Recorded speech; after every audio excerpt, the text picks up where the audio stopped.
na mashauri yetu kwa viongozi wote wa serikali na wale wa upinzani na wa viongozi wa kanisa ni kwamba hii nchi ni yetu wote, tuweke amani na tufanye mambo ambayo yanaambatana na neno la Mungu, kuheshimu uongozi uliopo, na Mungu akiamua kubadilisha siku atabadilisha, sisi ni yeye.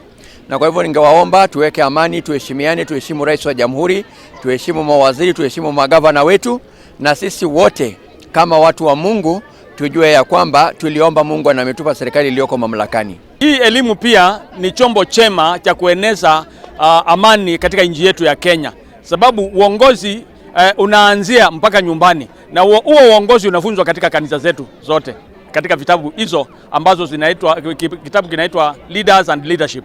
Women are the peace warriors in our country. We're praying for our youth, our country, and our communities at large. My call to the women is to urge them to be stronger spiritually. Let's go into our knees and pray for our country. Let's pray for our youth because they depend on us.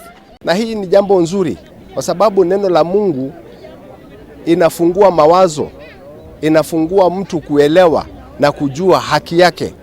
Na hivyo basi nataka kuambia kanisa la AIC kupata viongozi wazee zaidi ya 50, 60 ambao wamefuzu kwa neno la Mungu ni kitu mzuri sana.